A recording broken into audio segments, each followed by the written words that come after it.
Muy buenas. Bienvenidos a este séptimo programa de Cruzando el Charco. Estamos al completo, estamos incluso de gala, como bien podemos ver a nuestro delegado al otro lado del charco, Manuel, elegante, bello, como siempre, ¿no? Siendo fiel a sus Sí. raíces. Y hoy traemos un tema que esperamos que os resulte interesante, ¿no? Ya que, como visteis en su día, cuando hablamos de Rusia, tocamos un poquito este tema. Y es sobre la derecha, ¿no? Como se podría decir, la nueva derecha, ¿no? Aunque también queremos rastrear un poquito el pasado de esta nueva derecha, ¿no? Que se suele denominar identitaria, soberanista, ¿no? En que por las circunstancias en las que vivimos hay gente que la asimila a una doctrina renovadora, incluso se podría decir que en cierta medida revolucionaria, aunque bueno, eso ya lo iremos viendo, ¿no? Pero bueno, antes de nada, como no, presentar a mis dos compadres en esta bella misión, que, como no, como siempre, el señor Frank. ¿Cómo te va, Frank? Muy buenas, pues estupendamente. Es un tema peliagudo, la verdad, es que vamos a tratar. Yo sé que van a saltar chispas, seguro, por las interpretaciones Esperemos que no. que hagamos según qué partido y movimiento social aquí en Europa, pero no sé, yo creo que es necesario también, porque como iremos a tratar ahora a continuación, veremos cómo se estructura ese discurso del odio que por desgracia está tan presente hoy día y cuáles son los mecanismos para desestructurarlo en última instancia. Tu progreso. Y otro que también no deja de supurar odio por sus venas, pero bueno, tal como está al otro lado del charco, somos en cierta medida inmunes a él, es el señor Manuel. ¿Cómo te va, Manuel? Hola, hola, muy bien, muy bien. ¿Todo bien? ¿Ninguna Estuvo. novedad? ¿Sano, salvo? Sano y salvo, ninguna novedad.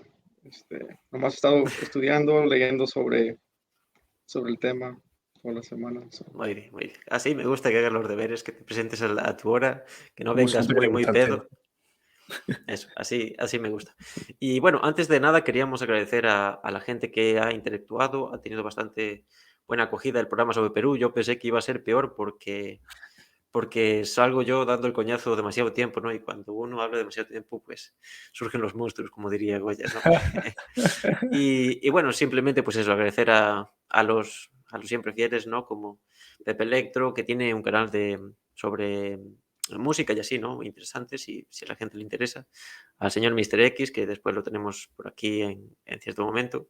Y, como no, al señor Joaquín, que también nos estuvo recomendado por ahí algún canal y tal. Tengo que mirar a ver y eso, seguramente se podrá sacar algo de ahí. Y bueno, también el breve fragmento que tuvimos con Enrique, se presentó también el checheno, un tal Bruno Pérez, que no lo tenía localizado en la comunidad, que agradecemos que haya interactuado y que le ha gustado mucho la intervención de Enrique, de cómo él se autodenomina Rasputín.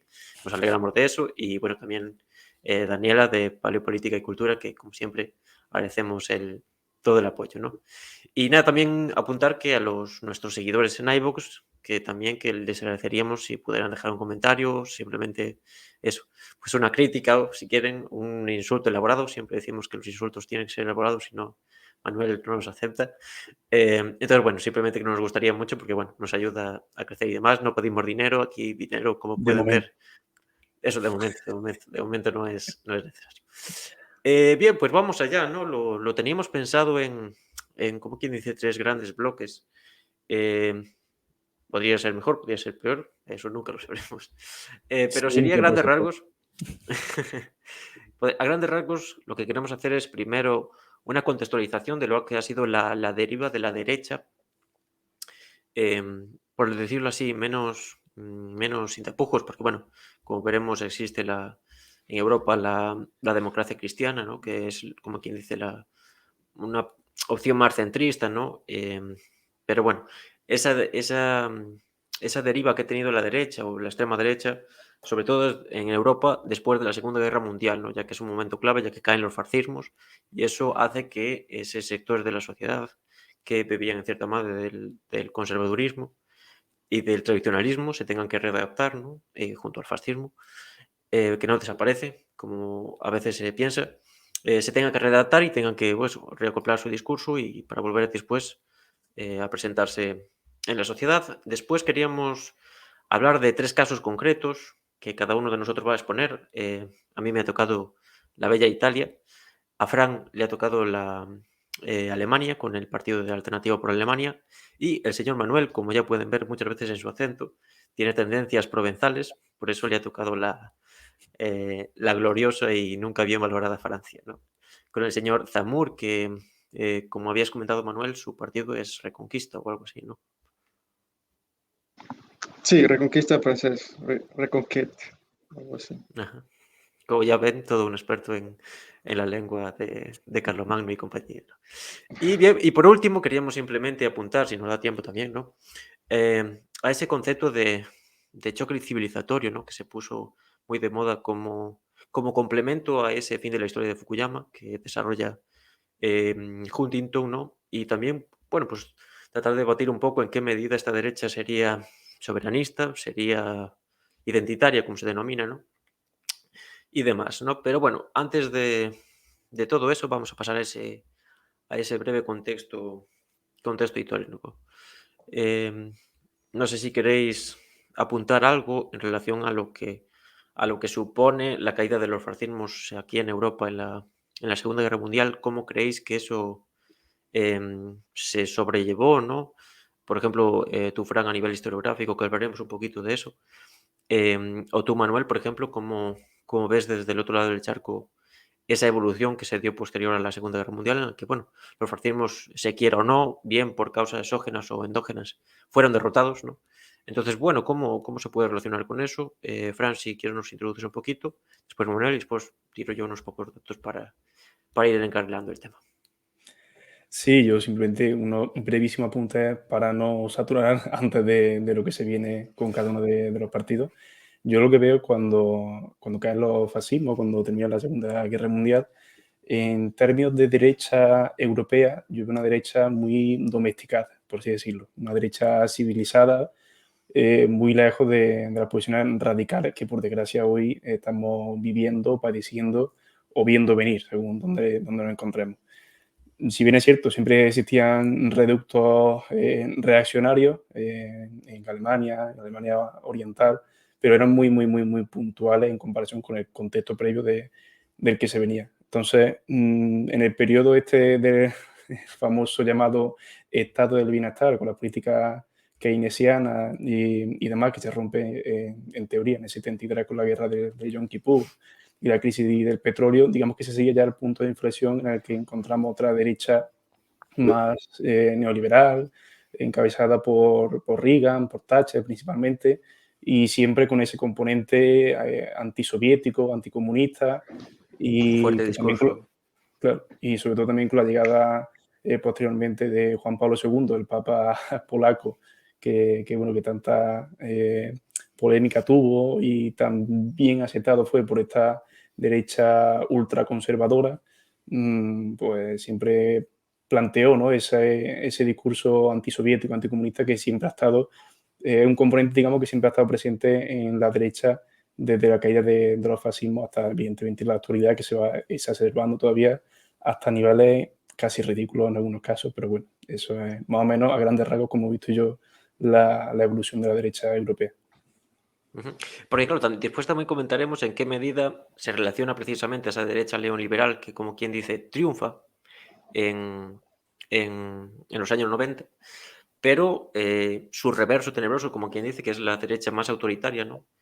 Entonces, claro, cómo casan una con la otra, eso también trataremos bueno, de verlo un poquito, ¿no? De Pero curiosamente, como tarde a la derecha. comentas, lo que habías comentado me suena mucho porque yo precisamente estaba junto a usted a su lado cuando recibíamos esas clases sobre historia del mundo actual. Esto nos llena de nostalgia. Yo estoy al borde del llanto, ¿no? Porque de aquellos éramos jóvenes e ingenuos, ¿no? Y jóvenes soñadores. No Y sabían lo que se nos precisamente, venía encima.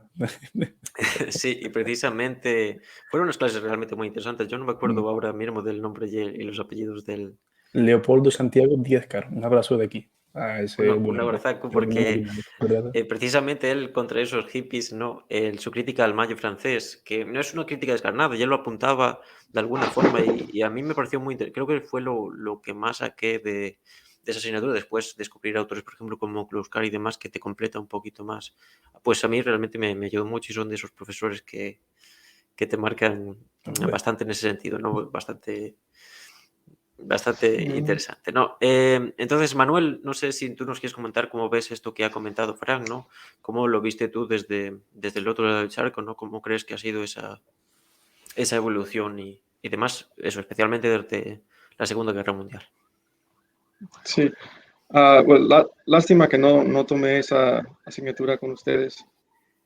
Pero sí, sí, similar que la derecha se movió hacia el lado liberal, ah, sí, liberal, anticomunista y no autoritario como había dicho Fran.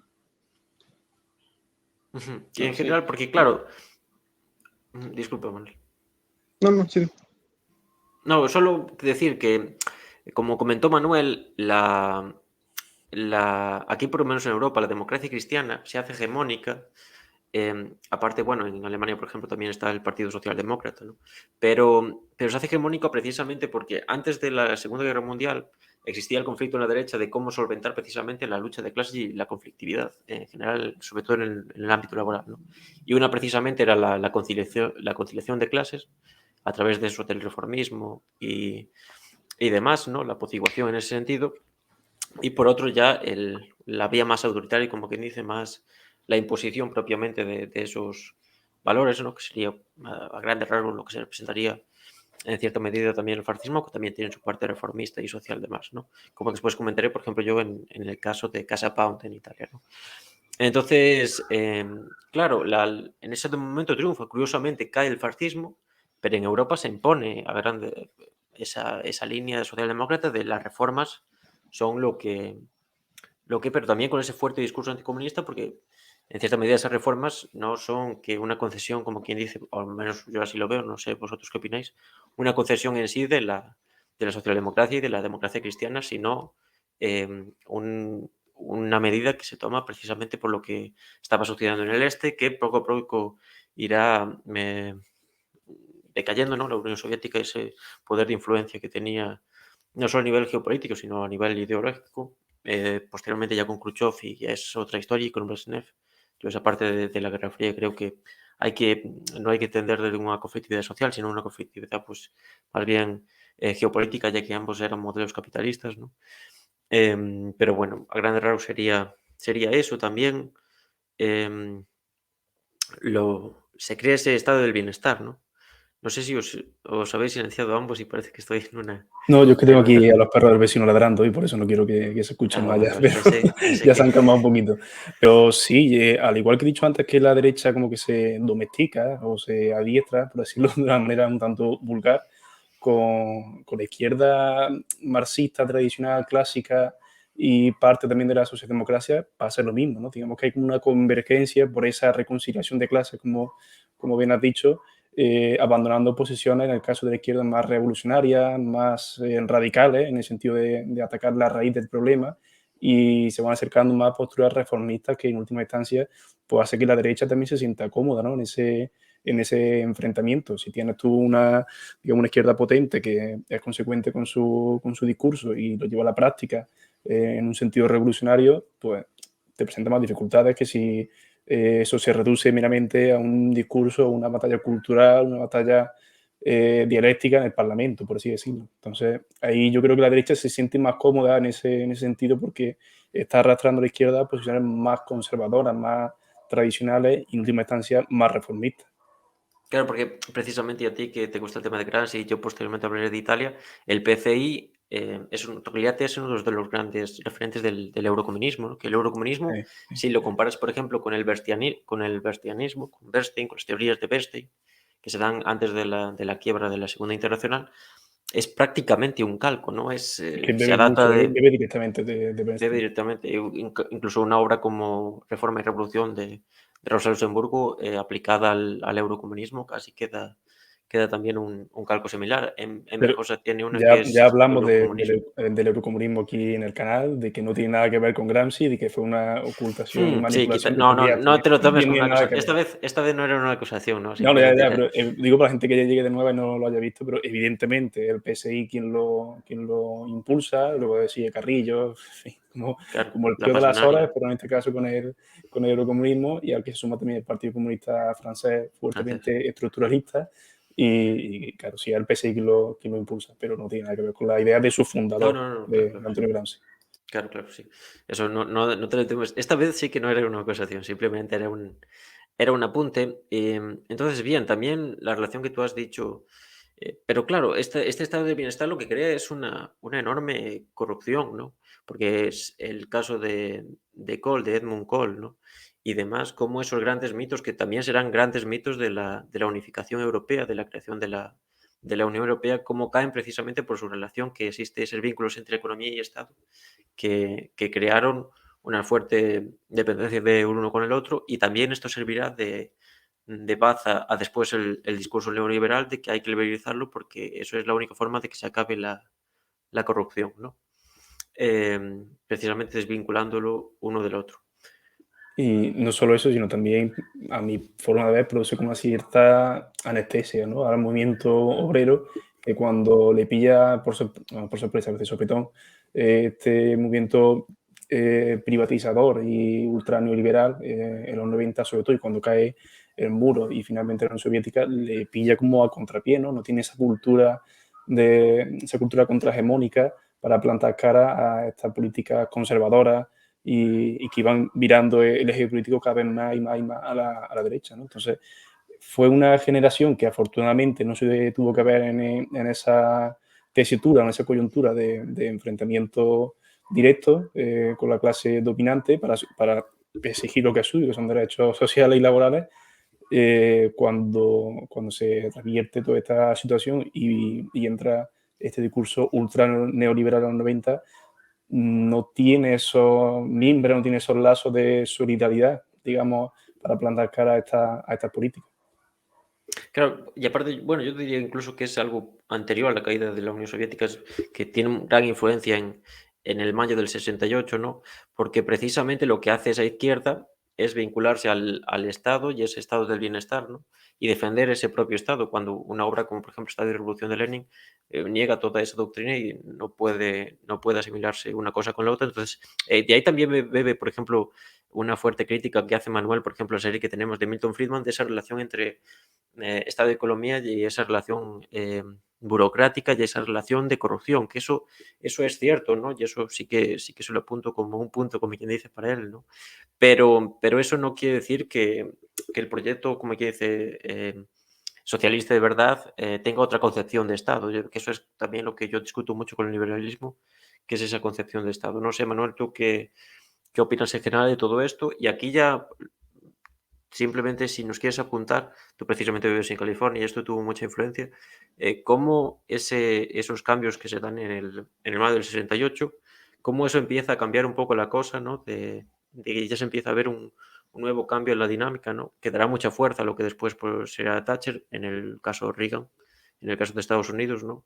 ¿Y cómo crees que eso hizo cambiar, como quien dice, de estrategia a la derecha, que pasa de ser una derecha que defiende el estado del bienestar, ¿no? Bueno, en Estados Unidos es más es relativo, pero bueno, ahora estamos en Europa, como quien dice, no nos vayamos de contexto. ¿Cómo pasa de eso a ser una derecha más, como quien dice, a la ofensiva y culpar a la izquierda de todo lo que es el mayo del 68 y todo lo que se deriva de él, ¿no? No sé qué opinas tú de todo este fenómeno. Sí, pues por lo menos aquí fue algo similar. No sé si sé que en Europa los partidos cristianos son como abiertamente cristianos, como dijo Fran sobre el Partido Socialdemócrata en, en Alemania.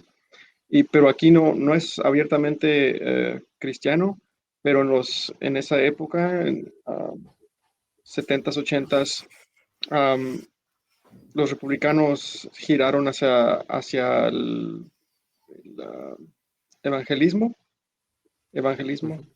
Ujú. Se llamaban la mayoría silenciosa, que eran buenos cristianos y am, que eran buenos cristianos, pero que no había ningún candidato para ellos en ese entonces, hasta que llegó Reagan. Rico. Ujú. Un segundo, voy a apagar mi calentón porque está súper alto ahorita. Es que se frío. Un segundo. Vale, te esperamos aquí entonces. Bien, perdón, Manuel, fiel Sí. a su retórica, ¿no? De batirse de los problemas y poner excusas del calentador y demás. Por eso No, es que no quiere sí debate. lo prendí, pero ay, es que sí hace frío afuera. Bien, bien, nada. Te disculpamos, ¿no?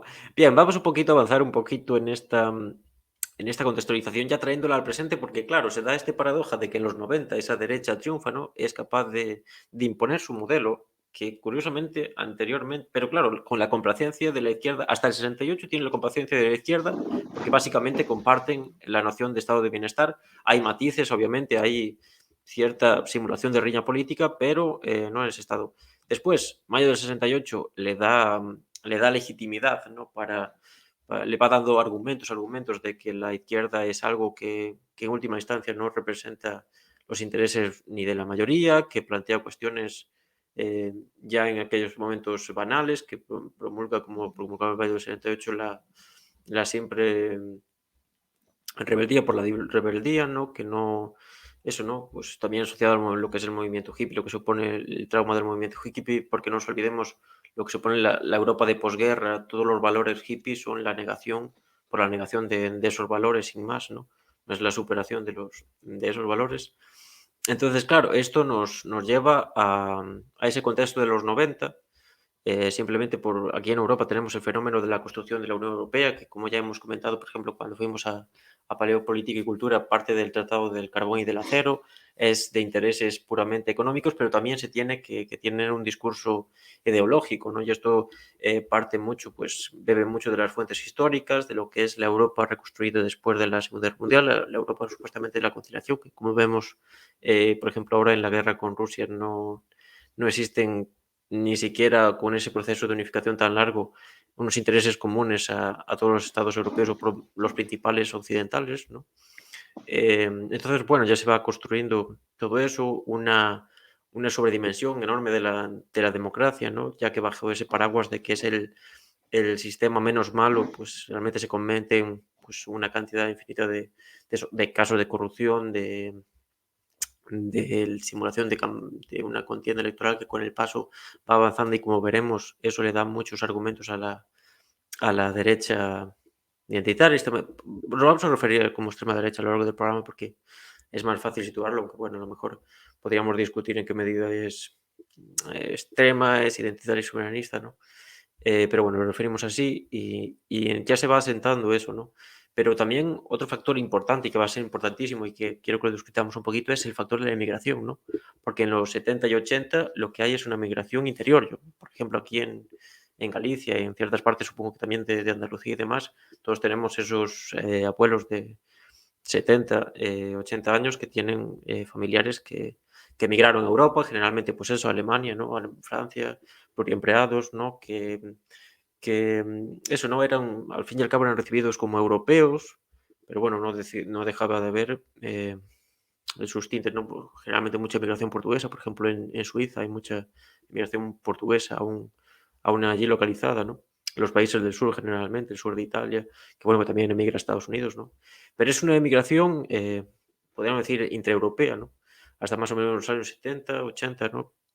Pero claro, posteriormente se produce una gran, aparte que la demografía de Europa cambia, ¿no? Hay un boom posterior a la Segunda Guerra Mundial, pero después eso va en regresión, entonces como quien dice la propia maternidad y reproducción dentro de Europa no es como quien dice suficiente para asegurar el recambio generacional, eso crea que tenga que por primera vez aceptarse de forma masiva la aportación de contingentes extranjeros, ¿no? Que aportan a la demografía del país una gran cantidad de nativos y ahí ya empieza a surgir en parte eh, todos estos problemas, ¿no? Que generalmente el caso paradigmático es el es el de Francia, porque aparte Francia tenía unas amplias relaciones coloniales, entonces esto hace que afluyan a él, como después nos comentará Manuel, una cantidad ingente de migrados. También tenemos el contexto de la guerra de Argelia, ¿no? Y claro, esto va creando un germen de un problema, pero claro, ¿en qué medida esa población, en qué estrato social se sitúa, qué tipo de trabajos ocupa, ¿no? Entonces, bueno, todo eso empieza a generar el germen de lo que es, en última instancia, lo que ha revitalizado en gran medida estos movimientos, que es el problema de la emigración, ¿no? Entonces, bueno, nos situamos precisamente en este contexto previo a esa gran ola inmigratoria que se da especialmente en los años 90 y posteriormente, ¿no? Entonces, como veis, como quien dice, el panorama, ¿no? Eh, ese mayo del 68, ese, esa, esa Europa previa a que tenía muchas esperanzas precisamente, la Unión Europea se estaba expandiendo, pero aparentemente todo iba bien, ¿no? Como quien dice, ¿no? Y eso, en ese contexto, por ejemplo, tenemos la guerra de Argelia y demás. No sé qué opináis al respecto, ¿no? ¿Qué más apuntaríais a este contexto para ya irlo cerrando con lo que sería el devenir desde los años 90 hasta la crisis de 2008 y cómo esto condiciona el presente y hace que estas ideas revitalicen, ¿no? ¿Cómo veis la situación?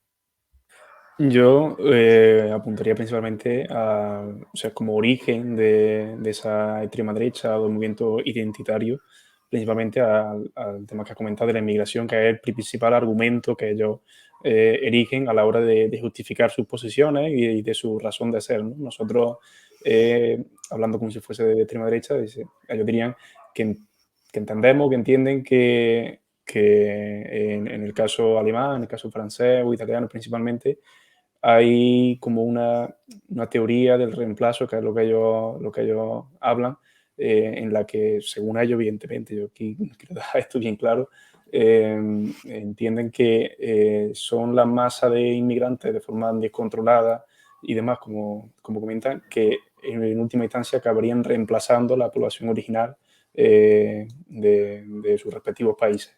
Y aparte del tema de la inmigración, que como digo, en 2015 en Europa se vuelve a vivir con el tema de la crisis migratoria y demás, que es cuando vuelven a surgir sobre todo este tipo de partidos y sobre todo alternativa por Alemania.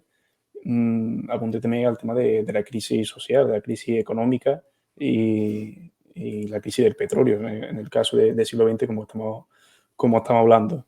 Al fin y al cabo, cuando, como decía Gramsci, ya mencionaba antes, cuando lo nuevo no termina de nacer y lo viejo no termina de morir, pues surgen esos monstruos, que en este caso Gramsci se refería al fascismo italiano y ahora puede ser aplicado a este movimiento de extrema derecha o de derecha identitaria, ¿no? Entonces, yo creo que esos son los principales puntos, ¿no? Juegan siempre con la inestabilidad, con la inseguridad, con periodos de crisis, entendido como un sentido griego de cambio, y en el que no se termina de atisbar cuál es el sistema político más óptimo, digamos, para el Estado, ¿no? Que se genera ese debate a la hora sobre todo siempre con temas de política exterior, de política migratoria, y cuando hay conflictos bélicos de por medio, pues más todavía, ¿no? Se reafirma en esa identidad nacional, esa nacionalidad excluyente, evidentemente, para difundir ese discurso del odio racista, xenófobo y homófobo también, en el 100% de los casos. Y digamos que en esa tesitura esta gente pues se siente como pez en el agua. Manuel, no sé qué quieres opinar tú en referencia Sí, especialmente al inicio de ese fenómeno inmigratorio en Europa. sí, pues yo diría el mejor término sería derecha identitaria, en vez de extrema derecha. Pero, pero sí, Bueno, como nos vamos a acaban de decir, si eso, yo utilizo extrema derecha y tú identitaria como te sientes más cómodo. Sí, vale, vale. Pues yo digo que sí tiene mucho que ver o lo que han dicho, lo que he escuchado es que la demografía es todo.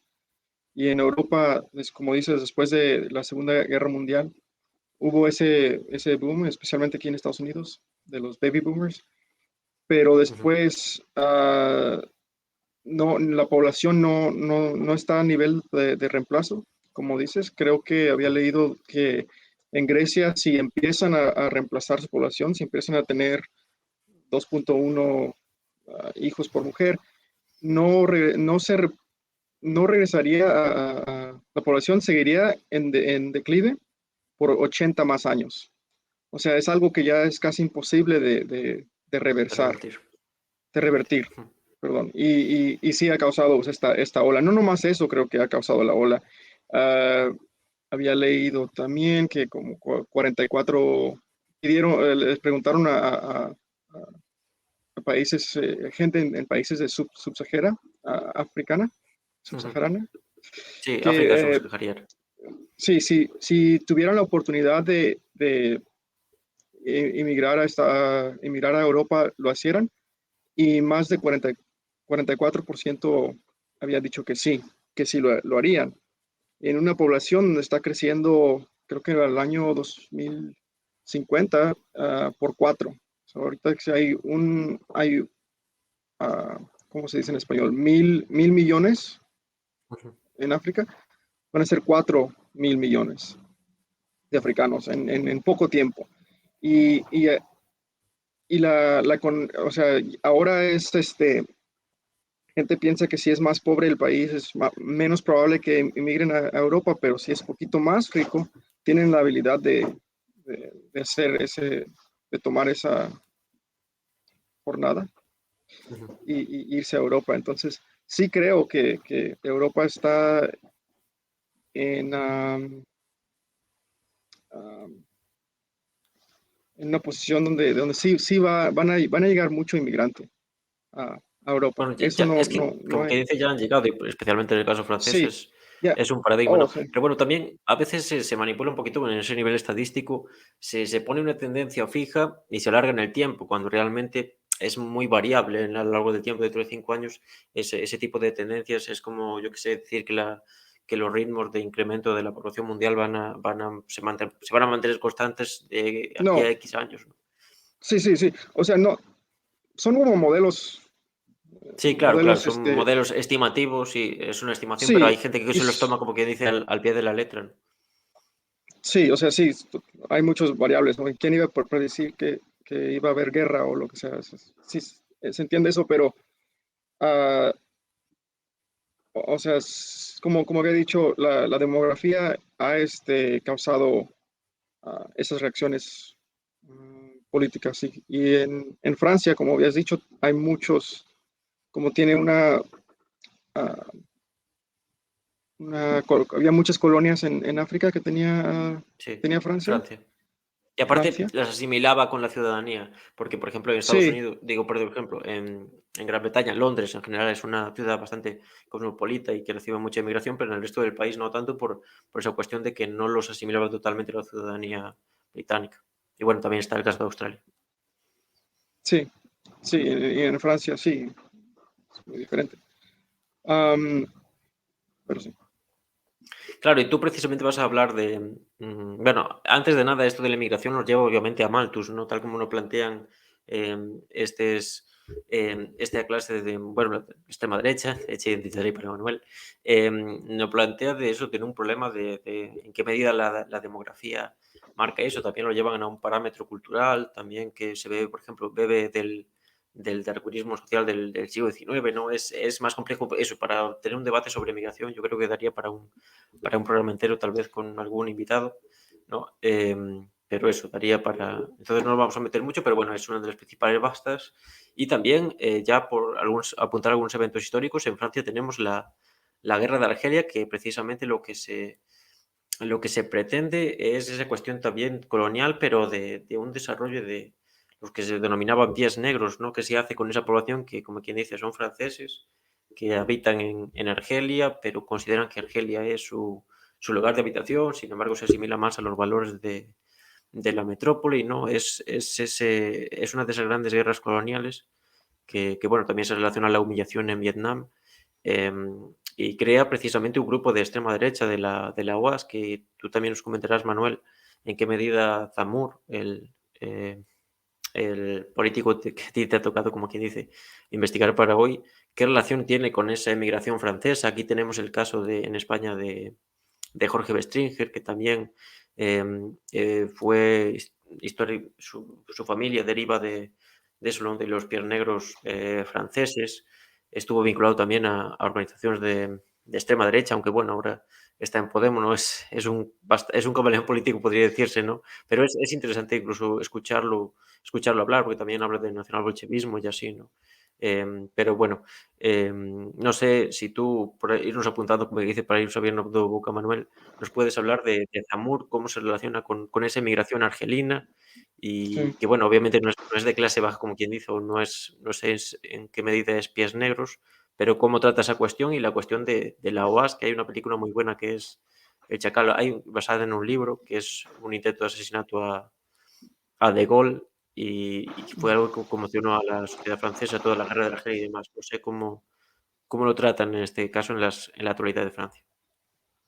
Sí, primero, ¿quién iba a decir que un judío de descendencia norte de África, ascendencia norte de África, iba a ser el líder del partido de extrema derecha en Francia que se opone contra toda la migración, quiere empezar a deportar y todo, pero él tiene sus raíces en Argelia, en el norte de África Ujú. y es judío. Pero sí, en ese entonces, cuando Argelia era colonia, los franceses no miraban a Argelia como una colonia, era parte de Francia, era Francia, decían Argelia es francés, era Ujú, como claro. decir El Córcega o idioma. algo. Sí. Ah, la población francesa en Argelia era como una población de 6 millones, era como 1 millón, algo así. Entonces era gran parte de la población, Claro, y después, hasta 2 millones. aparte en Francia, ¿no? El mayo del 68 se suma ese movimiento que glorifica a la figura del emigrante, ¿no? Cuando realmente el emigrante tiene una situación de vida realmente penosa y lo único que quiere es salir de esa situación, no quiere mucho más que eso. Jorge Bestringer, por ejemplo, aquí en España, habla mucho de que la falta de carácter revolucionario de la izquierda se perdió precisamente cuando llegó esa inmigración masiva, porque él le niega el carácter revolucionario a esos emigrantes, ¿no? Por ejemplo, por poner simplemente un ejemplo, ¿no? Y bueno, pero a grandes rasgos sería esto. Ya después, lo que provoca la crisis de 2008 es un gran desencanto hacia la democracia, ¿no? Incluso también hacia la Unión Europea, porque la Unión Europea ya se vio lo que pasó en Grecia, ¿no? Que la dejó tirada, como quien dice, y le restó absolutamente soberanía, ¿no? Y no fue capaz de tomar ninguna medida para, aunque solo fuera coger la crisis y lanzarla hacia otras partes, que eso es en gran medida lo que pretende. Ya estamos hablando aquí tal vez más del fascismo y su esencia, como quien dice, imperialista, ¿no? Pero en ese sentido no fue ni capaz de eso y eso quería que todos estos movimientos, en general, Casa Pound, De Alternativa hecho, por es cuando Alemania, surge esta segunda ola, digamos, se opone a la, se a la empiezan a Unión llamar Europea. euroescépticos y demás para camuflarlo, pero después Claro. derivan en todo lo que vamos a tratar ahora. Que no tiene, no tiene Por cabeza. ejemplo, el caso del Brexit en Gran Bretaña es un poco más complejo, ¿no? Es casi un realineamiento de la élite del país, de Gran Bretaña, geopolíticamente con Estados Unidos y demás, ¿no? Pero eso ya es algo más complejo. Pero bueno, en este caso sería a grandes rasgos eso lo que. Y bueno, principalmente también a nivel, como vimos, por ejemplo, en el documental sobre Rusia y de Ricardo Marquina, esa contraposición al posmodernismo, que consideran que es un ataque a la tradición, a la familia y demás, ¿no? Y esto, en este punto quería apuntar a teóricos como Jordan Peterson, ¿no? Que aquí en España es conocido a través de un youtuber que es un tío blanco hetero, ¿no? Que realmente no os denominaría como fascistas como tal, ¿no? Pero si tú coges su discurso y su forma de contraponerse a la posmodernidad, que es algo que, por ejemplo, yo hago público que me opongo, ¿no? Tal vez si sigues trazando esa línea o si coges ciertas partes de ese discurso, pues acabas llegando a este tipo de grupos. Ya digo, no creo que Jordan Peterson sea nacionalsocialista, no creo que sea fascista, ¿no? Pero igual que, por ejemplo, Spengler después de la Primera Guerra Mundial, son ese tipo de teóricos que apuntan tal vez en la dirección en la que puede derivar la cosa si no se arregla a tiempo, como quien dice, ¿no? Y eso simplemente por apuntarlo, ¿no? Después también tenemos, pero esto ya no nos da para este programa, tenemos el caso de, por ejemplo, casos como Polonia, Hungría, Grecia, Eslovaquia en los años 90, bueno, de esos realmente movimientos pues muy nacionalistas, ¿no? Que eso es otra cuestión que aún no hemos apuntado. muy nacionalistas, en contra de la migración, en contra de este posmodernismo y demás, ¿no? Como eso ha generado, pues eso, realmente movimientos políticos que se han hecho en el poder. De momento aquí en Europa son movimientos electorales que a nivel electoral van creciendo y demás, pero realmente aplicación práctica en el poder aún no han tenido. Han tenido, por ejemplo, coaliciones, por ejemplo, con gobiernos estatales y generalmente de partidos de lo que se denomina la centro-derecha, ¿no? A nivel tanto local como a lo mejor estatal, pero bueno, no han llegado al poder. Pero bueno, más o menos que en el este de Europa vemos que eso ya ha sucedido y más o menos por ahí irían los tiros, o lo que, bueno, no es lo mismo gobernar en Francia que gobernar en Polonia, por ejemplo, ¿no? Entonces, bien, vamos ya a los casos concretos. No sé si quieres empezar tú, Fran, si te ves con fuerza. Si no, empiezo yo con Casapán, con Italia. O porque ya después Manuel, sabemos cómo es de introvertido y demás. Entonces, supongo que preferirá que os autorizamos. Aparte, ya llevo hablando yo un buen rato, entonces para no daros el Sí, sí, si quieres empiezo yo. Yo, como te había comentado, lo que tenía previsto para hablar un poco de alternativa por Alemania, al principio, no el origen o la fundación como tal, que fue en 2013, sino el primer momento en el que, digamos, da atraca la banca, como quien dice, ¿no? Que cuando dicen, oye, aquí estamos nosotros y esto es una nueva realidad política que hay que tener en cuenta. Después de ello, si os parece bien, hablamos sobre cuáles son sus principales líneas ideológicas, qué es lo que defiende y sobre todo qué es lo que se opone, que es algo que me llama la atención y mi forma de verlo es la siguiente, que en la que esa derecha identitaria o derecha radical, extrema derecha, como queréis llamarla, se define casi siempre por oposición más que por principios muchas veces, ¿no? En la negación de los principios contrarios y de sus adversarios políticos, ¿no? La negación, en este caso, al matrimonio igualitario, a la inmigración y a Europa también, al euro y demás.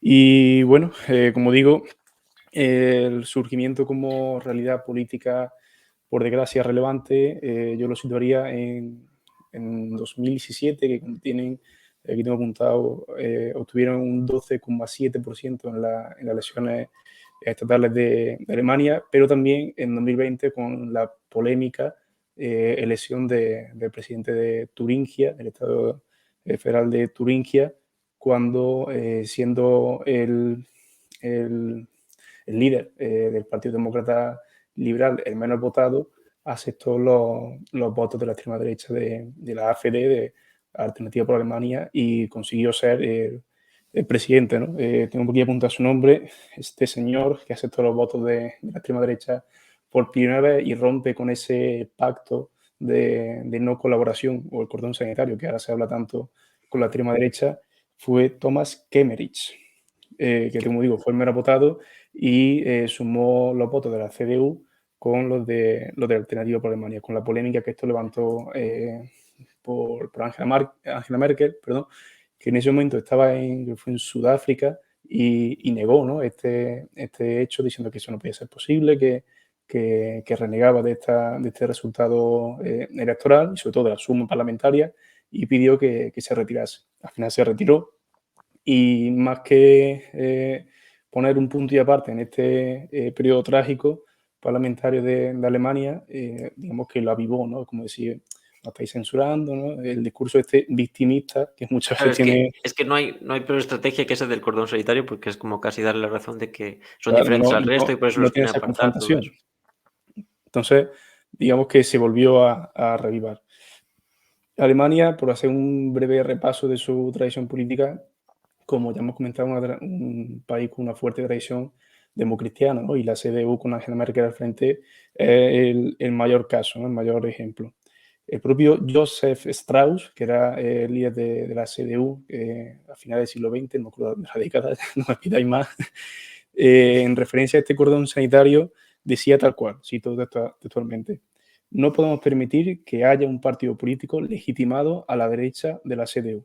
Aquí ya podemos ver ese trauma que Alemania tuvo con el nacionalsocialismo, evidentemente, y alegando que no podía haber nada en el espectro político a la derecha de la CDU, ¿no? Que era como el partido de Estado y de referencia en el país. Como digo, esta coalición que se dio por primera vez en Turingia revela, a mi forma de ver, la estrategia política y parlamentaria que quería seguir esta gente, ¿no?, de Alternativa por Alemania con una alianza electoral al principio a nivel regional y que en última instancia se vayan trasladando al plano nacional. Digamos que esa sería su principal idea. Sí, que por cierto, te quería apuntar a eso de lo que has comentado del pasado. Es que precisamente que Alemania tiene gran importancia todo ese pasado nazi y demás. Quería apuntar simplemente la referencia a la querella de los historiadores alemanes, la disputa de los historiadores alemanes, perdón, que se conoce en alemán, bueno, tú controlarás mucho más de germano que yo, Historikerstreng o algo por el estilo, ¿no?, que se da a finales de los años 80 entre principalmente Jürgen Habermas contra las tesis de Nolte y Hillgruber y otros historiadores, ¿no? Que, por ejemplo, de Nolte tengo aquí este libro, aunque no es el más famoso, es sobre el fascismo. Sobre el fascismo. Eso más famoso es uno que salió recientemente, que es La Guerra Civil Europea, de 1917 a 1945, que sienta un precedente de una nueva interpretación de la Europa de entreguerras, que tengo que decir que Snell Nolte, no sé si es por la traducción o así, escribe muy mal, es muy caótico, no hila las ideas, no sé si fue por la traducción, en este de fascismo que lo ando leyendo, aunque no sin demasiada perpetuidad, es algo más claro, ¿no? Pero bueno, en general creo que, no sé si es por la traducción o no, pero es bastante caótico y básicamente es lo que tú has comentado, se discutía, Nolte lo que dice es que el holocausto nazi está justificado por la represión previa bolchevique, ¿no? Y Habermas Pues con lo de los campos de concentración y demás, ¿no? Decía claro, que ese todo como eso, ejemplo el trauma que provocó hizo que cuando, bueno, por ejemplo, que eso también lo veremos, la Unión Europea también tiene este discurso de los totalitarismos muy fuerte, ¿no? Que indirectamente hace que se glorifique la democracia formal, ¿no? Pero bueno, básicamente era eso. George Habermas para mí hacía una crítica bastante pobre. De hecho, lo que ha prevalecido históricamente ha sido esta visión a grandes rasgos del Nolte, ¿no? Esto ya también lo veré después cuando se hable de Italia, como lo que se ha denominado historiografía antifascista. Ha hecho las cosas tan mal como quien dice, ¿no? Que ha posibilitado que, por ejemplo, en el caso de Italia, gente como Gentile, bueno, no tengo por ahí algunos así, pues sean capaces de imponer sus tesis sin mucha oposición, ¿no? En el caso aquí de España también se ha visto con, por ejemplo, Monedero, Morodo, perdón, Morodo y, bueno, No saque esa gente, por Dios. Prado o algo así, ¿no? Que eso, generalmente vinculados al trotskismo, ¿no? Que a través de su pobre labor después abrió el paso a gente que a ti te gusta mucho, Fran, como es el de la transición Espera. que siempre citas. Xavier Tusell. Sí, Javier Tusell y compañía de los historiadores liberales, Genoveva Queipo de Llano y demás, ¿no? Bueno, simplemente por hacer este apunte historiográfico, disculpa que te corte. No me desestabiliza, que no quiero entrar en otra guerra, en ese sentido. Bueno, retomando con el caso de Turingia, que como digo, yo lo veo como el punto de inflexión en el que ya salta a la palestra del juego parlamentario de la extrema derecha alemana. El líder de Alternativa por Alemania en Turingia se llamaba, perdón por la pronunciación, porque no sé ni papa de alemán, pero bueno, allá va. Von Junke, perdón. No sé, nada, tampoco tengo mucho interés en esta persona, pero bueno, ahí queda eso. El colega decir que es profesor de historia en secundaria, ojito, cuidado. Wow. Y sí. Y si tenéis tiempo, estáis muy aburridos, buscar la foto en la que se hace visible el pacto entre el Partido Demócrata Liberal y Alternativa por Alemania, como comentaba antes, en Turingia, con los votos de la extrema derecha, porque es exactamente la misma foto que Hitler en su día realizó con el estrechamiento de manos con el líder, no apunta el nombre, me cago en su puta madre, con el líder conservador y el presidente de Alemania cuando ya Hitler empezaba a tener preponderancia a nivel político, ¿no? Es la misma imagen, ¿no? Un estrechamiento de manos y el ¿Quién que tiene ofrece el presidente de Alemania? su Perdón, no presidente. Canciller. Sí, el Canciller. canciller. No tengo apuntado el nombre, que me acuerdo que ¿Quién era un nombre es súper... Hindenburg. Y no quería hacer otra Hindenburg, pronunciación puede ser. horrible. Creo que Y era digamos que Hindenburg, ¿no? es la Puede ser, misma sí. escena, es la misma escena. Se dan la mano y el que ofrece la ayuda parlamentaria y política en este caso, agachando un poquito la cabeza. Digamos que en ese momento nadie se dio cuenta, pero el colega este, Von Junke, como carajo se pronuncie, era perfectamente consciente de lo que estaba haciendo y más, como digo, siendo profesor de historia, sabemos que nada es casual, la estética siempre está presente y en estos casos pues todavía más si cabe. Eso, digamos, como un poquito a grandes rasgos, ¿no? Del punto de inflexión de Alternativa por Alemania en 2020 en Alemania. Actualmente, si no estoy equivocado, el líder actual de Alternativa por Alemania es Alexander Gangland, o Gauland, no sé ya ni mi letra porque hago la N como la U, perdón, que como digo logró entrar al Parlamento con menos del 5% de los votos, digamos que ya eso sería entrar en temas de leyes electorales alemanas, que ni quiero ni debo entrar en esos No, berenjenales, porque mejor ya solo no. aquí en España con la ley de ON tenemos Sí, para sí, echar sí. un rato. Mejor que no. Y bueno, tengo que apuntar también los porqués, ¿no? de la posible surgimiento o el resurgimiento de la extrema derecha alemana. En primer lugar, por los errores que se llevaron a cabo durante el proceso de reunificación en Alemania, de forma tan abrupta y como todos ya sabemos, Alternativa por Alemania tiene gran peso electoral, por paradójico que suene, en el este de Alemania, al menos en la En el actualidad. este, es lo que te iba a preguntar, ¿cuáles son las zonas electorales en las Claro, que...? Ujú. en la zona de la RFA también tiene su pozo electoral, pero donde surge y donde tiene más preponderancia es en el este, digamos, centro basta ver con los mapas electorales.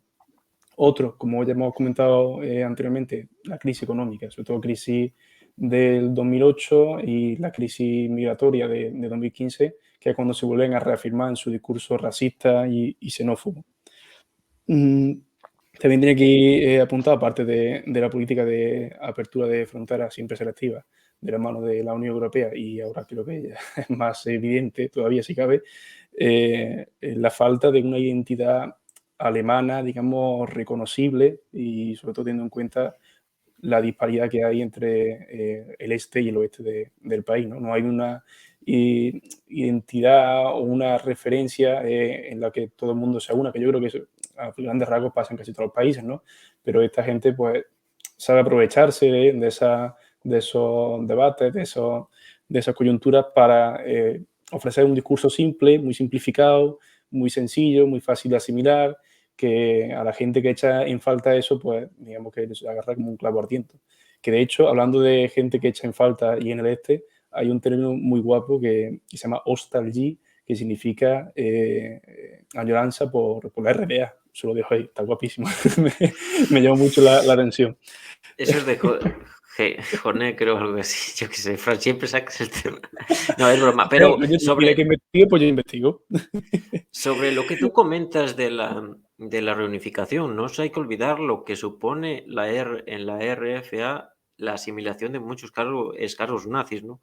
Existe un libro, que es el libro marrón de Albert Norden, que recoge precisamente todos estos casos de antiguos nazis que posteriormente pasaron a colaborar con la República Federal de Alemania. Yo aquí en España no he podido conseguirlo de momento y no he podido consultarlo, porque bueno, sería interesante mirar en qué nivel, porque bueno, estamos en el contexto de la Guerra Fría, es comprensible qué valor historiográfico tiene esta serie de obras, ¿no? Pero por si gente quiere buscarlo, Albert Norden, el libro marrón, eh, bueno, ya esta serie del libro verde de Gaddafi, el libro rojo de Mao, ¿no?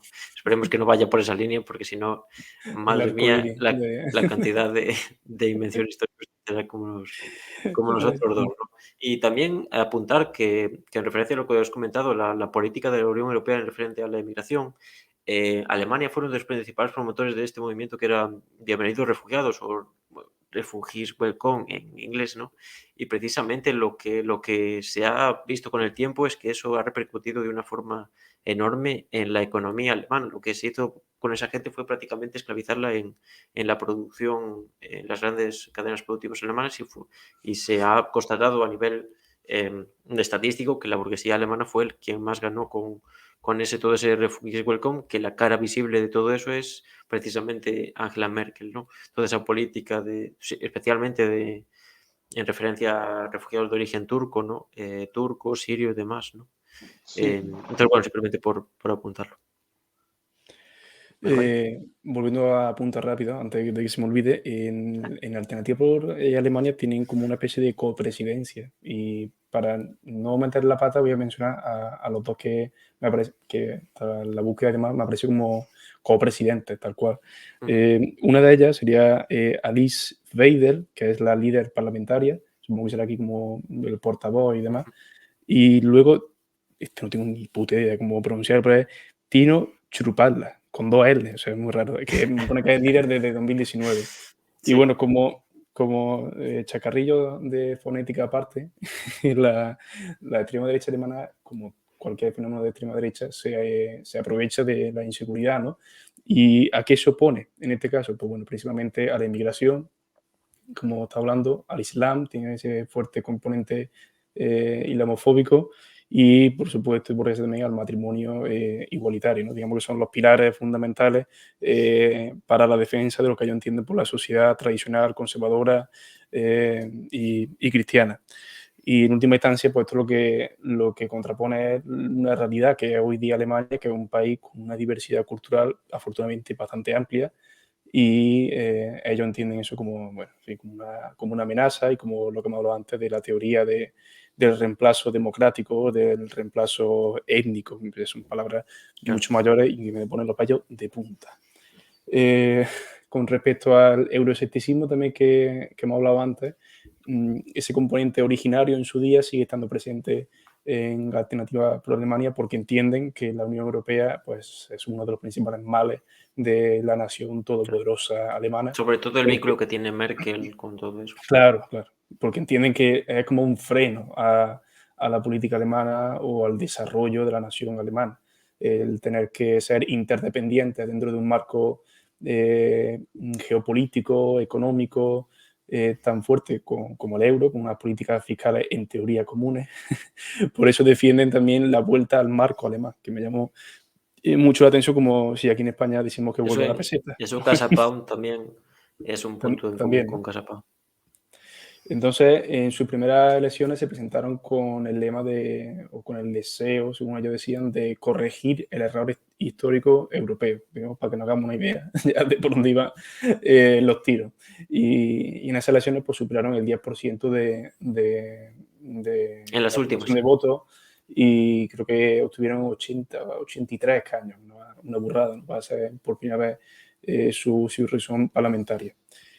Y bueno, para ir terminando ya, un par de apuntes más. En 2015, como digo, su intención del voto, porque recordamos que se fundó en 2013, en 2015 su estimación del voto cayó en picado hasta que apareció la crisis migratoria, que bueno, con ese discurso racista, xenófobo y en contra de la apertura de fronteras para los refugiados, digamos que también, se sentían muy cómodos, ¿no? Y ante la inseguridad que esto supone, pues mucho parte del electorado conservador y parte del este de Alemania pues se echó a los brazos de la extrema derecha, ¿no? Porque entendían que era la respuesta simple y muy simplificada, como hemos dicho antes, que le ofrecía seguridad, estabilidad, en fin, todos estos tópicos, Y estos de mitos. nuevo, en el este teniendo más fuerza que en el resto del país.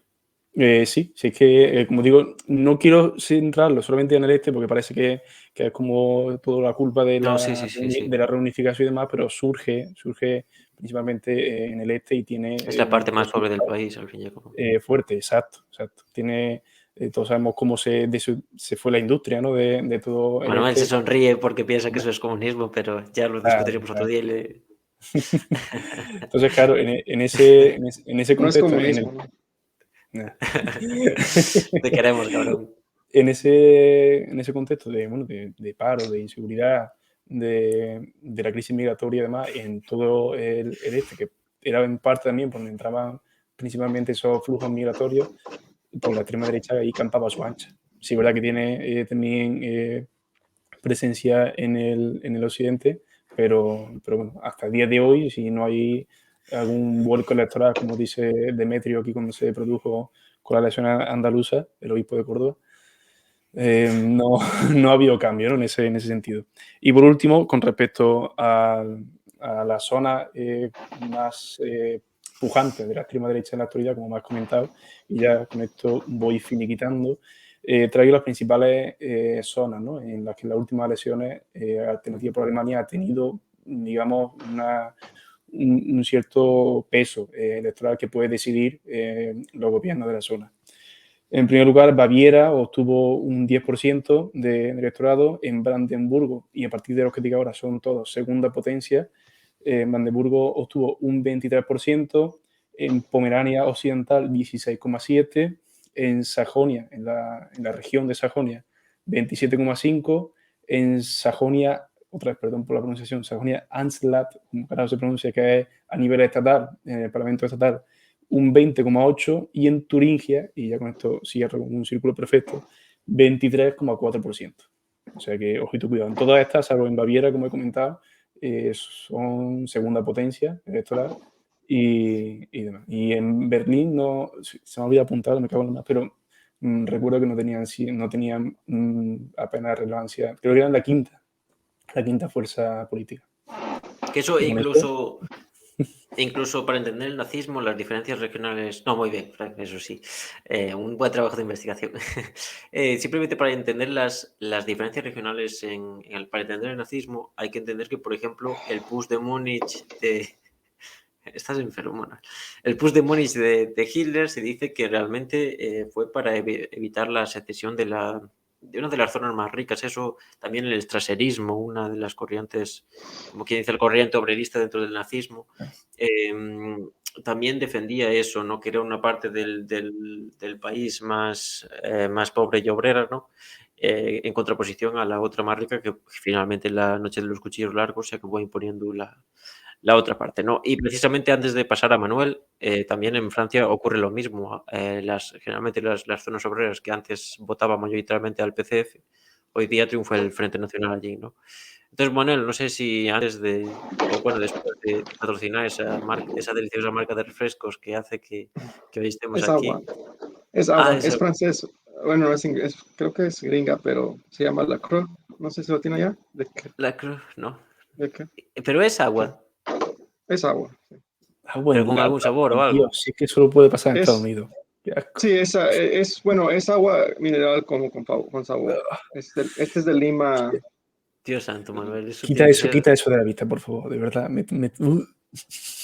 el agua de toda la vida en un vaso de vidrio, recién salida del grifo, fresquita. No hay mejor solución que eso. Es que hay países donde eso no es posible. De hecho, en Italia, que ahora hablaré de tal, la agua del grifo sale con gas. Es una curiosidad y dice que en el Wow. verano que la toman con café. No sé si frío o caliente eso, pero es un experimento bastante simpático. Y bueno, vamos a ti, Manuel, no sé si nos quieres contar lo que te ha tocado. Te ha tocado el señor Zamur, porque bueno, ahora dentro de poco, como no, Mr. X nos dice aquí, el señor Uyghur nos dice que el agua del País Vasco es la mejor. No lo dudamos, Yo, no lo dudamos. Métase sí, con los vascos. Navarra y País Vasco. Mejor agua. Sin duda. Bueno, Manuel Sí, te secunda. Menos mal que no hay ningún sí. madrileño por aquí en el chat que diría que seguro que la de Madrid es la mejor. Pero ese lo purgábamos enseguida. No sé, Manuel, ¿tú qué nos quieres comentar del señor Zamur? Precisamente lo que comentaba, que las elecciones en Francia son dentro de poco. Está precisamente en las encuestas por encima Le Pen y Zamur. Tienen ahí un poco de ventaja con respecto al resto. Pero bueno, no sé Macron también cómo le va. Pero bueno, si nos quieres comentar lo que has Sí, investigado del señor Eric Zamur, ¿no pues es? Eric Samur. Para empezar, me gusta mucho ver infográficas y estadísticas y eso sí. Y sí miré que el agua de España es uno de los mejores del mundo. Esto Es dicen, sí. encima de Francia, encima de Alemania. Obviamente, siempre por Creo que encima de Francia. sí, los únicos países que tenían mejor agua en Europa eran como Noruega y Pero Suecia. eso ya no es Europa, eso ya es Ya ni Exacto, cuenta, eso el no es ¿no? Ártico. Europa, eso Entonces, no. no.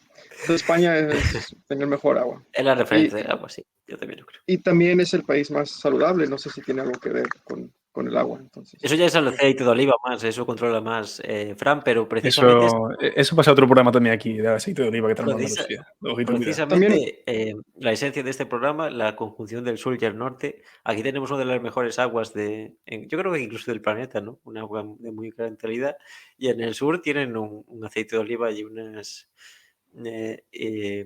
bellezas naturales Uy, ¿la Cabra es de Galicia? claro. Oh, Toda el bonito. agua buena es de Galicia. El resto, Uf. como la San Miguel y toda la mierda, es es del sur. No, es broma, es Majarón, broma, es ojito, broma, cuidado con es Majarón. broma. Es Por broma. favor. No, pero la conjunción de eso es la clave, ¿no? Bien, Manuel, sí, después de este apunte hidrográfico sí, que no sé ni a qué venía, tam- presentaremos tu ah, tema. también iba a decir de aceite de olivo, España también es el La referencia. principal. Sí, produce como 3 veces más que Italia, que es el segundo. Creo que es como 9 billones de toneladas de aceite de Sí. olivo, bastante. Y como crucé España desde el sur al norte, sí, me tocó manejar por creo que 100 kilómetros por Castilla-La Mancha, donde nomás había ah, árboles Olivo. de olivo. Sí, hermoso, se miraba muy bonito. Pero Como bueno, se nota que está intentando eludir el tema Venga, Manuel, de su échate con intervención. Ay, Zambuesa. hijo de puta. no, iba a decir que cuando escuché a Fran hablar sobre alternativa para Alemania, sí, Sí, había mucho paralelo a Eric paralelismos, ¿no? Zemmour, sí, a su partido, a su nuevo partido, a, a Reconquista, Reconquet, Ujú. que cuando anunció su candidato, Sí, su eh, eh, candidatura. ah, sí, lo hizo por un video en YouTube y ah, ¿Él de qué era eh, conocido antes? perdón. O si no. Él era conocido anteriormente en los medios públicos y así. Sí, era un periodista y lo que se llama en inglés pundit, comentarista político, Ah, ujú. ajá, y tenía su Sí, programa de analista radio y político. eso. Sí, y cuando anunció sí era reconocido, y sí era Ujú. reconocido por sus puntos de vista un poco extremos, Sí, y cuando anunció su su candidato, candidatura. Sí, candidatura. candidatura, sí, tuvo 2.4 millones de vistos en los primeros 2 días, 3 días, que Ujú. para Francia es mucho. Y la forma en cómo lo anunció también era como dice Fran, era, intentaron o lo que intentó hacer Eric es Samur. compararse con De Gaulle, Ajá. con De Gaulle. So, como anunció fue en la misma forma, las estéticas fueron igual que cómo hablaba De Gaulle de Londres cuando estaba en 1940, cuando Francia fue ocupada por Alemania. Ujú. Y fue con los libros atrás, como Fran, con un micrófono enfrente, de estilo ¿Qué igual insinúa? Casualidades, que no De lo ¿Qué Gaulle. creo. insinúa? Casualidades, no creo. Me está acusando de algo, por Dios. No. Y en vez de usar lo que en una teleprompter, usó papel. Ajá. So, si ves la imagen, Como Frank, ¿siguen las casualidades? No lo creo. Por favor, no, deja de atacarme de esa manera y de ponerme al lado de esta gente, por favor. Disculpa, que, disculpa, que Fran. Me voy a quedar quería, con los quería, trotskistas que al final. quería mandarte las imágenes que son idénticas, o sea, cuando De Gaulle está hablando al país y él también, y la Ujú. forma y su discurso, que lo acabo de leer ayer, am, estaba intentando de invocar ese patriotismo, ese Pudiste mandármelo. nacionalismo. Cuando sea así, mándamelo. Cuando sea una cosa así para consultar para el programa, así también le echaba un ojo. Sí, no, lo vi, sí, dijo, y ah, lo encontré en inglés, pero imagino que en Sí, español en también dijo español a lo que mejor. sí, básicamente estaba diciendo en su discurso que ya no existe, ya no es igual la Francia de tu niñez o la Francia que te contaban tus abuelos. Este es el país de Bonaparte, de, de Louis XIV, Ujú. de El Joan rey of Sol. Arc, estaba diciendo que es el país no veía arquitectura, estaba diciendo Sí. todo. Dijo, eso ya no está en peligro de perderse todo eso con la inmigración. Y no, antes si algunos como Marie Le Pen, ya la derecha se siente como que Marie Le Pen, y lo había leído, que ella quiere crear como un Brasil, que decir que Francia es una idea, que Francia es, que cualquier persona que habla francés y se cree francés es francés. Y Claro, es lo que que, la construcción del nacionalismo, que bueno, creo que era, no es Petén, eh, bueno, no, que la frase esta de que la nación es un plebiscito diario o algo así, y la construcción oh, del nacionalismo francés es precisamente eso, ¿no? Que una lengua y una ciudadanía política más que algo etnocultural, como podría ser, por ejemplo, el nacionalismo alemán, es esa diferencia, simplemente por apuntar. pues Eric Zemmour dijo que no es, eso no es Francia, que tenemos, y no lo oculta, que es anti-islámico, quiere, quiere, quiere hacer los nombres los nombres islámicos ilegal en el país, que no se pueden llamar Mohammed o algo así. Si lo quiere Ah, hacer ilegal, quiere darles nombres franceses, que si nace alguien en Francia, tiene que ser un nombre francés, quiere proteger el idioma francés. Y, pero sí, claro, sí, es que incluso en ciertas partes de Francia, en ciertos guetos de Francia, se aplica la Sharia y eso, ¿no? El francés es casi desconocido, casi como las sí, grandes comunidades de inmigración, que por ejemplo aquí en España o así, iban a otros países también casi desconocían el propio idioma en sí, unas condiciones de vida bastante tristes. Yo escuché hace poco un análisis de las elecciones francesas y hacían la contraposición entre Le Pen, que sería como una especie de populismo más bien, que incluso la propia Le Pen se dice que no son ni de izquierda ni de derechas, ¿no? Apelando a sí, en esa apariencia a ese sentido común, y que en cambio Zemmour sería algo así como que la derecha sin tapujos, ¿no? Y que reclama una unión de las derechas. No sé si tú has visto esto, si te parece correcto.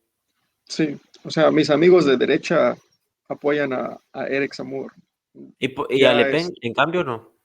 no, la han rechazado por completo, Esa es la porque derechita cobarde francesa que se diría. ujú, Es una frase de Aznar, de un expresidente. No te sientas ofendido, Manuel. ok. Debería. Aznar, sí me acuerdo de Aznar. Pero, El perro de Bush, le decíamos aquí, la mascota de Bush. ¿por qué? Yo creo que es evidente. No, La fotito de las horas pesa mucho, pero bueno, no nos vayamos por esos derroteros. Que no te pero hemos sí, tocado mucho, pero el yihadismo también tiene mucha influencia en la apelación de este tipo de grupos, y también en Francia el caso de Charlie Hebdo es paradigmático. sí, o sea, ha tenido muchos ataques de cuchillo también, incluso han Ujú. decapitado maestros, cualquier cosa que dicen contra el Islam. Sí. Y, y de hecho, como habías dicho al principio, el choque de civilizaciones de Samuel Huntington, Ujú. que él mismo, Huntington, dijo lo dijo que antes de los ataques terroristas del 11 de septiembre, antes de eso, él dijo que en el futuro las dos civilizaciones que van a chocar van a ser la islámica y el occidente, que lo miraba como que eso era el futuro, y eso me parece que sí es correcto, es lo que ha pasado. Hay mucha migración de la civilización islámica al occidente y ha causado mucho conflicto. Francia es donde creo que Sí, es el ha sido peor. paradigma. Aunque bueno, también como Sí, te digo, en ciertas partes de Alemania también ha sido muy sí, claro, fuerte. sí, pero creo que Francia ha tenido más inmigración islámica, Sí, sí, sí, a nivel más masivo. inmigración. Ajá. Entonces él Los guetos en quiere, Francia es una auténtica locura. sí, de hecho, antes de ir a Europa, hablé con una chica que vivía en Francia, que estudió en Francia, y dijo, ella era un poco racista. Y de hecho es de ascendencia española, tiene apellido español y todo, pero es como ustedes. Casualidad, no lo creo. No, No, vaya, es una cosa. ella era blanca, blanca, pero ella dijo, jamás volveré a Europa, jamás, dijo, porque ella vivía en París. Dijo que tenía que caminar por ciertos lugares donde nomás había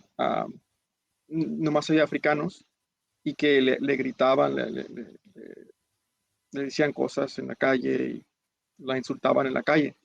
Y ella es un poco racista, quiero que sepan. Pero Pero eso, por ejemplo, en Estados Unidos no es un fenómeno similar. no, Bueno, a ver, claro, la población, por ejemplo, afroamericana o así, está más integrada y, por ejemplo, tú propiamente la comunidad mexicana tiende a reunirse en guetos, los guetos, como quien dice, están más normalizados y como quien dice, más integrados, y eso es posible, ¿no? Pero tiende a una unión cultural también, no es lo mismo la cultura estadounidense, que es mucho más laxa en muchos sentidos, ¿no? Simplemente si aceptas el dogma del consumo y del patriotismo del consumo, como quien dice, ¿no? Y no es lo mismo que aquí en Europa, por ejemplo, ¿no? Pero no sucede algo similar en el sentido de los retos, de la marginación social, de esa relación con otros ambientes. creo que no a nivel de Francia. Pero aquí Sí, es que en Francia Estados también Unidos, es mucho. sí, Estados Unidos, si hablas inglés perfecto, eres americano. No importa si eres mexicano, negro, cualquier país del mundo. Sí. Pero creo que en Francia, ah, bueno, donde ella vivía, ni hablaban francés. O sea, o Sí, cosas así. sí. Am, Continúa, Manuel. no, pero sí, ¿qué iba a decir? Sí, lo que estaba y sus propuestas de Zamor es continuar en la Unión Europea, que Francia continúe en la Unión Europea. Sí apoyó a Brexit, pero él decía en sus discursos que Francia no está en esa misma posición que Gran Bretaña, que no nomás se puede salir de la Unión Europea tan Claro, es que fácilmente. por eso también me llamó la atención lo que comentó Fran de que se quisieran salir de Alemania, porque Alemania es el impulsor del proyecto de Unión Europea y Francia Sí, tiene muchos privilegios dentro de la propia Unión Europea, principalmente a nivel agrícola, a nivel agrario, que aquí en España también sufrimos sí. bastante. Pero principalmente ahora para rematar ya con esto, ya acabamos y si eso que se sume el señor Mr. X que teníamos que hablar un poquito de economía, simplemente que tratar de diferenciar un poquito lo que tú crees que por un lado es Le Pen y por el otro es Zamur, porque Le Pen partía ya de su padre era más próximo al fascismo, después ella como quiere tocar poder ha cambiado en cierta parte su discurso, eso ha creado un cierto descontento hacia el Frente Nacional y cómo eso, por qué surge ahora Zamur, ¿no? Cuando se cree que se creía anteriormente, estuvo cerca del poder Le Pen de llegar a conseguir el poder y por qué surge Zamur, tú crees y demás. Sí, ya o sea, el Frente Nacional ya, ella cambió el partido a Ujú. Agrupación Nacional, algo así. Cambió yo creo que porque pensó que sí era posible llegar a la presidencia, que cambiar un poco sus puntos de vista y eso. O sea, ella es muy pro Islam y todo eso. Es como lo ve la derecha. Y Eric Zemmour es como un rechazo a todo eso. Él quiere deportación de gente islámica. Quiere llegar a cero inmigración, dijo en su discurso. Madre mía. Sí, cero Bueno, pero inmigración inicialmente quiere. Le Pen tenía también un discurso muy similar, ¿no? Era más radical y creo que ella pensó, bueno, no puedo llegar a la presidencia así. Entonces cambió su tono, pero Eric Zemmour no. Y uh, incluso también con el OTAN, ahora que estamos hablando del OTAN y todo eso, que él está en contra del OTAN, quiere salirse del OTAN, tiene otros puntos de vista un poquito más radicales. Sí, claro, Es sí, lo que- también la referencia a la OTAN, la relación con Rusia, todo eso. Simplemente por apuntar de Manuel que existe una novela que es Sumisión de Michael Houellebecq, después te paso por si la gente lo conoce, ¿no? Que precisamente habla de cómo sería si un partido islamista se hace con Francia, cómo toman el poder, eso así como un futuro distópico. Quizás te puede interesar si te lo quieres leer y Sí, nos sí, comentas qué te porque, parece. Yo tengo ganas de leérmelo, no tengo mucho tiempo, pero creo que sería interesante. y creo que puede ser el futuro. Es Pero, probable. curiosamente eso te va a desmontar muchos mitos porque, y también lo hablaremos de cómo, cuando en relación al choque de civilizaciones, lo que se está viendo ahora en Rusia, de que los chechenos van con Putin, ¿no? Sí, Cuando curiosamente Putin es uno de los bastiones de la tradición europea y demás, todas esas contradicciones que en el fondo no sostienen pues esa contraposición entre culturas y ujú, también lo que muchos de los grupos y el tradicionalismo europeo en cierta medida bebe mucho de lo que es el mundo islámico, su visión ultra tradicionalista, que también la admira y que si nos vamos a sociedades, lejos de ser tradicionalistas, son tremendamente hipócritas, diría yo, ¿no? pues Ya sí. que, bueno, por ejemplo, Ujú. y también a nivel filosófico, por ejemplo, Heidegger y demás beben mucho de la tradición también asiática, en parte eh, bueno, idealista asiática, ¿no? Y oriental. Entonces, en ese sentido, lo de choque de civilizaciones yo cada vez lo veo con menos flaqueza.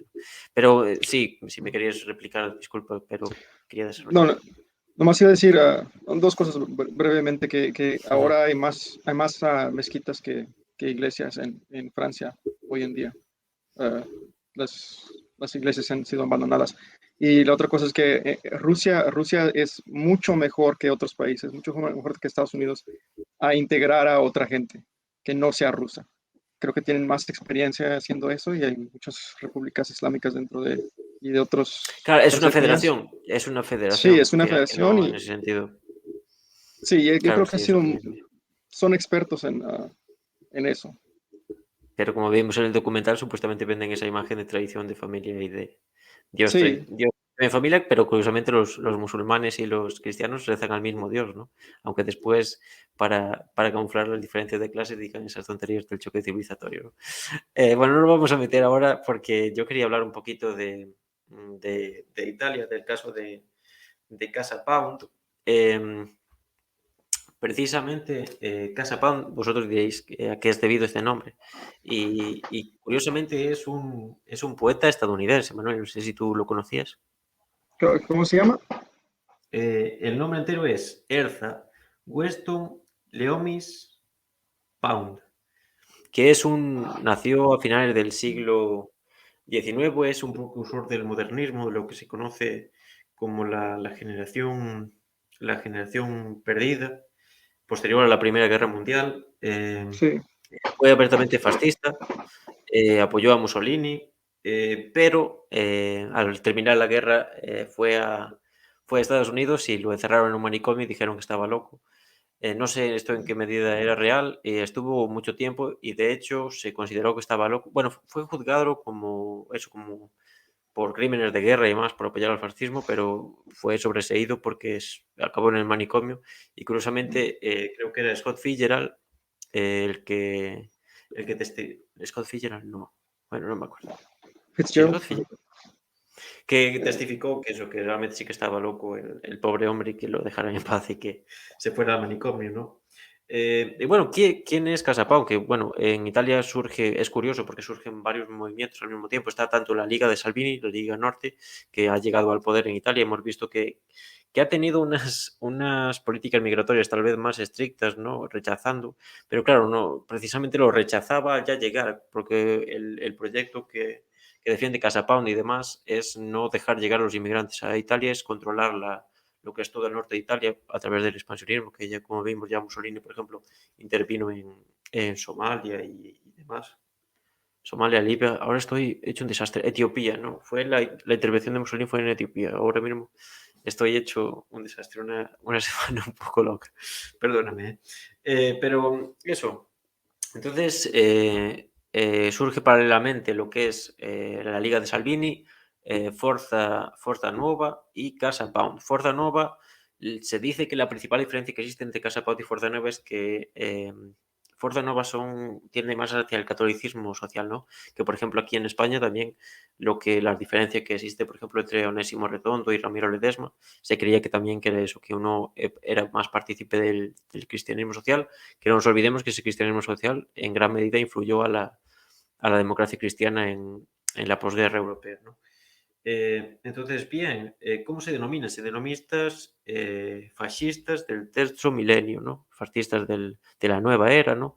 Y lo que hacen es básicamente reclamar el legado social, como quien dice, del fascismo. Esto ya no lo tenemos mucho tiempo, ¿no? Pero es muy interesante cómo se ha tratado historiográficamente el fascismo. Actualmente lo que se ha llegado después de la obra de Felice, de Gentile, de gente así, es llegar a un punto de que a través del empirismo se considera que ha sido una experiencia, pues eso, a nivel individual, de unos pocos locos, casi llegando a negar la propia existencia del fascismo. No es realmente triste como se ha tratado a nivel historiográfico, ¿no?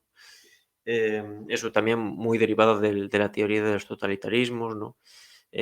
Precisamente creo que no es casualidad que a Pound acabara en un manicomio, ¿no? Cuando eso, ¿no? Cuando realmente, pues eso, ¿no? Ya entramos ahí a lo mejor en la cuestión del psicoanálisis y demás, ¿no?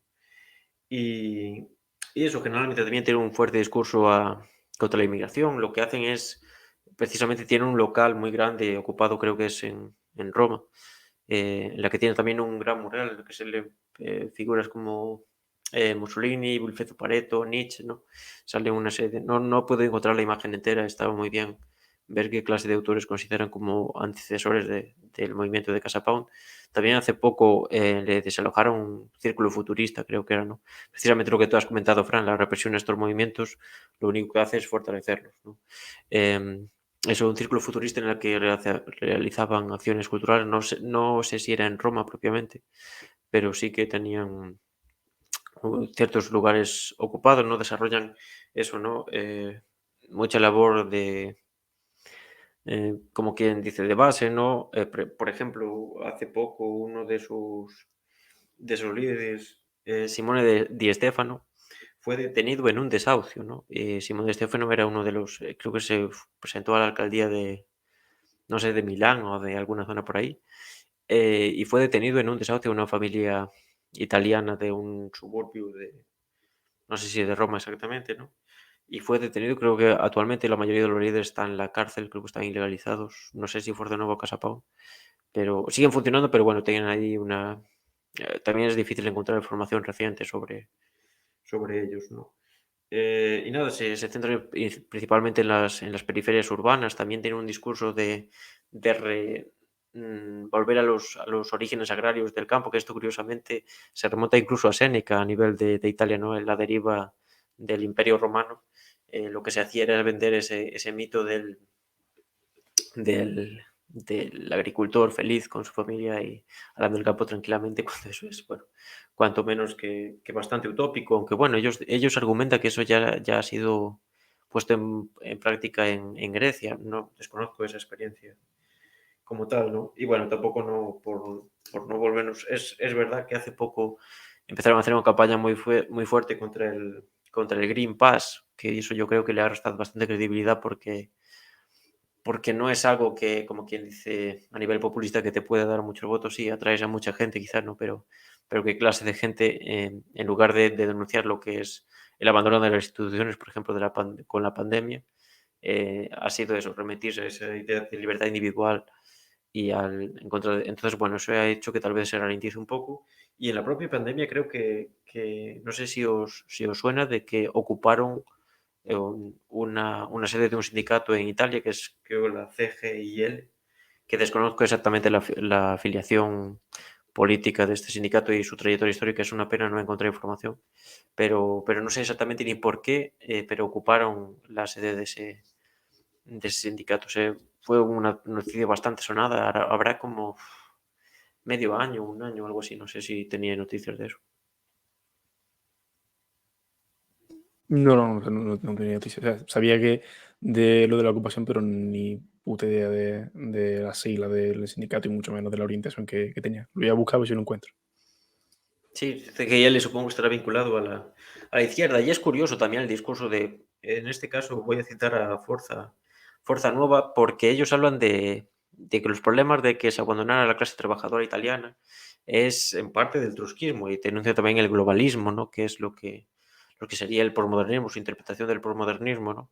Y cómo eso repercute en la nación son, yo creo que incluso me atrevería a decir que más que Alternativa por Alemania en sí, son extremadamente nacionalistas, no tienen un discurso antisemita, o por lo menos no abiertamente antisemitas. Lo que ellos denuncian, eso son las élites globales que van en contra de la nación italiana, volver a renacionalizar Italia. Hablan también eso de soberanía, de identidad, ¿no? Como hemos visto, ¿no? Y precisamente mucho en contra de lo que ellos denominan antifascismo, que en Italia está muy es sonado, ¿no? Por ejemplo, el declive del PCI, que aunque actualmente el PCI italiano tiene un dirigente al frente que es calvo, es ya algo mayor, pero también tiene un discurso bastante crítico con el posmodernismo, con el cosmopolitismo. Es curioso, pero aún así creo que su militancia, y no creo que haya roto totalmente con el ecumenismo, y su militancia es bastante laxa, por lo que parece, ya que, por ejemplo, en Portugal también ha surgido un partido que es Checa, y yo me acuerdo de ver la prensa portuguesa y durante toda la pandemia la principal preocupación del Partido Comunista era organizar un gran evento juvenil, un gran festival, que es la festividad de la juventud comunista, Martín, eso, en el que básicamente lo que es drogadicción y poco más. Entonces, para que veamos la situación de esos partidos. Dime, Manuel. sí, cuando escuchas noticias o lo que sea en portugués, ah, ¿lo escuchas en portugués o lo lees en portugués o, Leo un diario, que es Diario de Noticias de Portugal, que es muy, muy antiguo, y lo pero lo leo puedes generalmente por las leer mañanas. portugués? Sí, a grandes rasgos sí, a grandes rasgos sí. Hay algún vocabulario mejor que se me escapa, pero sí. Ah, ok. Seguramente tú también, si te practicas, no es muy diferente en el castellano. Yo tengo la facilidad del gallego, No, pero no, ya no puedo. no sé, yo creo que es cuestión de ponerse. Y eso, la verdad es que es un tema muy interesante, ¿no? Hay un vídeo también muy gracioso en el que hay una presentación de Casa Pound y afuera están los antifascistas, ¿no? Y pues es una banda de hippies en las que casi no da encantado el Bella Ciao acompasados, ¿no? Y es una escena pues bastante triste. Entonces, eso, no vamos a ser muy chapas con esto, ya llevamos bastante tiempo, ¿no? Es curioso también, como había comentado, que tienen a Rusia como un referente, ¿no? Un referente de soberanía, de oposición a lo que ellos denominan globalismo, ¿no? Es también bastante curioso en ese sentido. No sé si queréis comentar algo más. Sí, con respecto a lo último que ha apuntado, es algo que a mí se me había olvidado y que creo que también es transversal a todos los movimientos de extrema derecha en Europa. Y es esa posición claramente en contra de lo que ellos denominan la agenda globalista, ¿no? Contra Ya, la globalización en el sentido de la cooperación, de la interdependencia, sobre todo a niveles institucionales como en el caso de la Unión Europea, del Banco Central Europeo y demás, son cuando se muestran las contradicciones, ¿no? De estas posiciones fuertemente reaccionarias de extrema derecha, que todo lo que venga fuera de su frontera, pues ellos entienden que es como una amenaza a su identidad, como ahora se posicionan, a la identidad nacional del país. pero también ahí entraríamos en otro debate que hoy ya no da tiempo, pero yo creo que otro día podremos incluso hablar a grandes rasgos de choque de civilizaciones, ¿no? Y de identitarismo, ¿no? Que es cómo respondes a ese supuesto identitarismo, ya que es cierto, la izquierda y generalmente aquí en Europa pasa muchos, deriva al nihilismo, al hedonismo y a la negación incluso de la sociedad, ¿no? Una visión tremendamente liberal, tremendamente individualista, ¿no? Esto ya que por cierto, nosotros tenemos ya un programa, yo y Manuel, sobre el posmodernismo, donde apuntamos sobre otras cosas. Sería interesante eso, Frank, que un día, pues eso, lo articulemos más o menos de forma adecuada y llegar a contraponerlo, porque me parece interesante tu visión del mismo. Obviamente podemos discrepar, ¿no? Pero creo que podemos sacar de ahí algo bastante enriquecedor. Ya digo, hoy no da tiempo, lo ideal sería acabar de discutir sobre este término de choque de civilizaciones y en qué medida esta derecha es identitaria, ¿no? Pero bueno, ahora vamos a tener a un invitado, vamos a traer aquí al señor Mr. X para hablar un poquito de economía, porque Manuel se estaba relajando mucho últimamente, pensaba que él ganaba en los programas sobre Milton Friedman, pero vamos a darle un poco de caña para que no se, para que no se relaje. Entonces, vamos a tenerlo por aquí. Entonces, esto ha sido el programa sobre derecha, lo subiremos el domingo que viene. Y entonces, bueno, no sé si queréis comentar algo para para concluir este programa y pasar ya a recibir al señor Mr. X.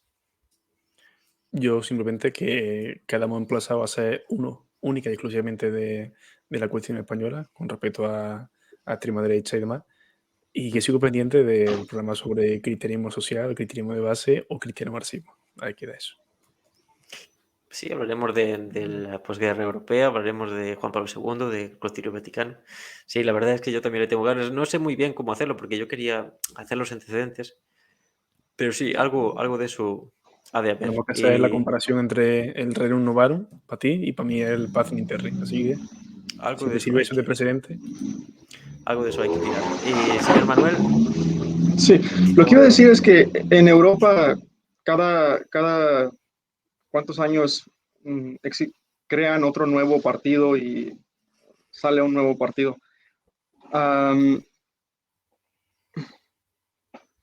Sí, sale un nuevo partido perdón, tuve que leer algo. Pero en Estados Unidos no es así. Siempre han sido los dos partidos por cientos de claro, años. sí, claro. Entonces lo que Pero existe bueno, aún así, dentro de lo que es el Partido Republicano existe una sí, dinámica. pues dentro de los dos partidos hay como facciones, o ¿cómo se llaman? Y Claro. me gustaría hablar que quizá en el futuro en lo que llaman America First, América primero, Estados Claro. Unidos primero, que es como la extrema derecha también. Ellos quieren deportar, quieren que los Estados Unidos... Y Aparte el Tea Party, ¿no? O algo así. el Tea es parecido, no es como el Tea Party, porque el Tea Party es como ustedes dicen liberal o como Sí, libertarian. liberal, sí. No, Libertario. libertario. Libertario, sí. Sí, y ellos no son libertarios, ellos no. Ellos quieren deportaciones, quieren, quieren que, no lo ocultan, quieren que Estados Unidos sea un país blanco. ah, Todo eso. Se me hace interesante porque el fundador y el líder es muy joven, creo que tiene ahora 23 años, empezó cuando tenía Ujú. 18, con un seguimiento muy grande, y es parte mexicano, se apellida Fuentes.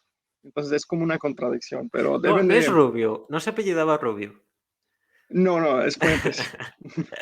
Pero Pero nos tienes que pasar información sobre eso y podremos hacer algo ahí sobre Trump y así sus relacionado con eso. discursos son muy buenos. Habló recientemente sobre Ucrania y Se Rusia. los escribe un tal Rubio. A mí me dijeron que se lo escribía un tal Rubio. ¿Puede ser?